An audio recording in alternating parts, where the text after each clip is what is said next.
My dear friends, we are now on Good Friday, Biyernes Santo. I remember right now one experience I had many years ago. I was still a seminarian. I was on apostolate. May kasama po ako ng madre. No? Nado kami sa isang kapilya. Biyernes Santo rin po iyon. I noticed that the sister was so sad. No? Halos naiiyak-iyak siya. At nilapitan ko siya at tinanong ko po siya, "Sister, why are you sad?" At alam niyo, hindi ko malimutan yung sagot niya sa akin. Ang sabi niya, syempre, Biyernes Santo ngayon, patay si Jesus. Patay ang Diyos. Kaya nalulungkot ako dahil sa araw na ito, wala ang Diyos. You know, that got me thinking.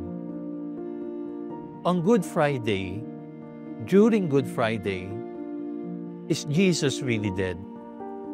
Kapag Biyernes Santo, patay ba talaga ang Panginoon? I don't think so. Why? Because the scripture said, Jesus, once He rose from the dead, never will die again.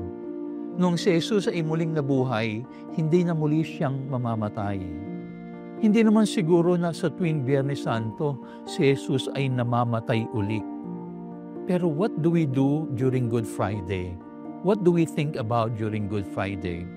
Alam niyo, what we remember is not so much the reality of the death of Jesus, but what we should reflect upon is the death of Jesus in our lives. No? Si Jesus ay buhay, pero pwedeng si Jesus ay namamatay sa ating kalooban. Kaya pag-usapan natin, ano ba yung katangian ng kamatayan ni Jesus? What are the characteristics of the death of Jesus? And how can we, together with Jesus, rise from our own death? Number 1, Jesus died voluntarily. In John 10 verse 18, Jesus said, "I lay down my life for them freely, and I take it up again freely."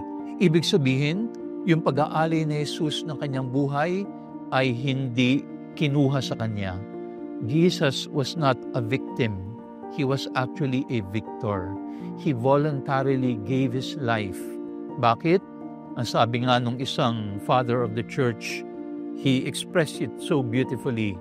Jesus paid a debt that He never owed because we owe a debt that we can never pay. Si Jesus daw ay nagbayad ng isang utang na hindi niya hiniram dahil tayo ay nanghiram ng isang utang na hindi natin kailanman mababayaran. And so, together with Jesus, how can we rise with Him? We can rise with Him if our death is also like His death. Ano yung katangian ng kamatayan ni Jesus? 3 katangian. Number 1, sabi ko kanina, He died voluntarily. He was not a victim. He was a victor. Alam nyo, pag sinabi natin He offered His life freely, maganda rin ipaalala natin, this is not suicide. No? Kasi yung suicide, kinukuha mo rin ang iyong sariling buhay. What happened to Jesus was not a form of suicide. What happened to Jesus is a martyrdom. In suicide, kinukuha mo ang sarili mong buhay, ibinibigay mo ang sarili mong buhay out of desperation, out of discouragement.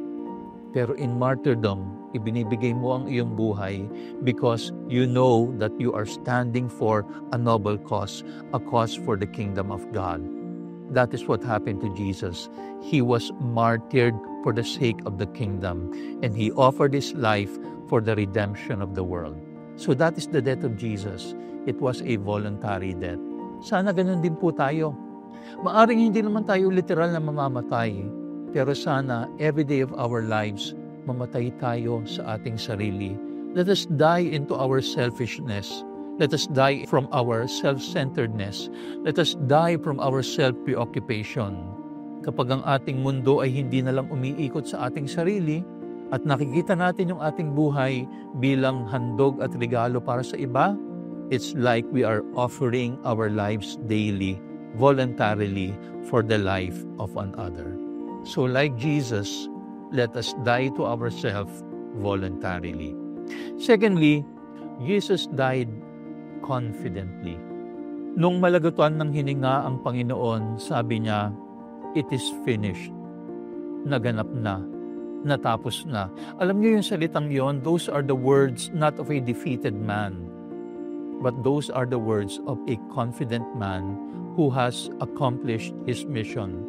Nung sinabi ni Jesus, "It is finished," ang tinutukoy niya doon, natupad na niya yung misyon na ibinigay sa kanya ng Ama.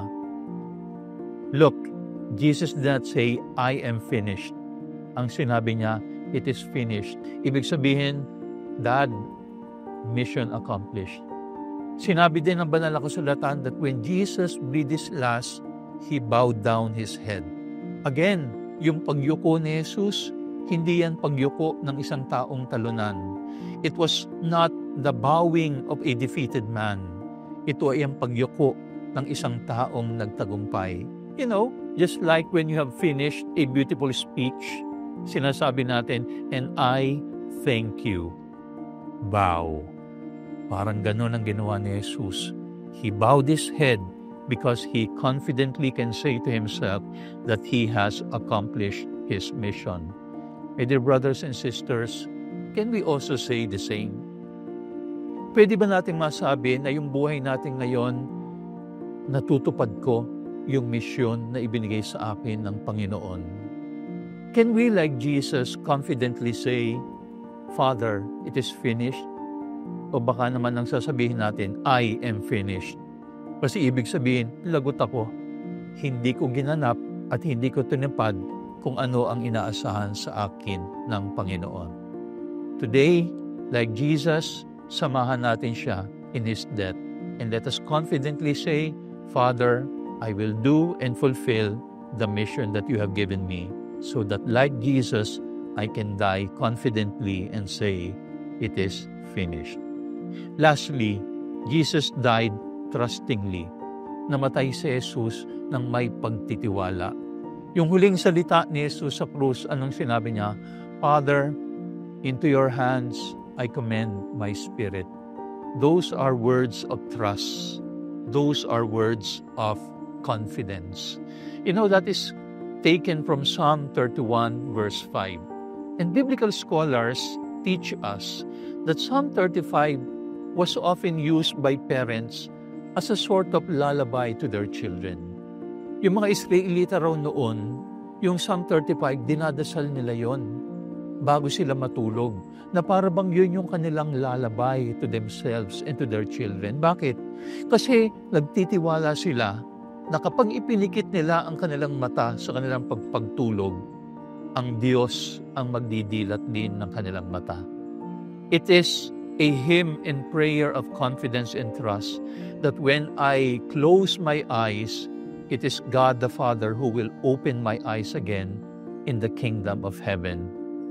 Mga kapatid, ang gandang isipin na kapag dumating ang ating oras, na kapag ipinikit natin ang ating mga mata, alam natin ang ating Diyos Ama ang magbubukas din ng ating mga mata. Nakakalungkot na baka pag binuksan natin ang ating mga mata, hindi ang Diyos Ama ang ating makikita. Baka ang kalaban ang magbubukas ng ating mata, and that will be the ultimate defeat. Today, let us trust and commend our lives to God. Yes, our time will come. We will die. But if we live our lives like Jesus, then we can die confidently and trustingly with Jesus. And together with Jesus, we can say, "Father, into your hands I commend my spirit." And therefore, we are also confident that we will open our eyes and we will see that we are living our life together with God the Father in heaven.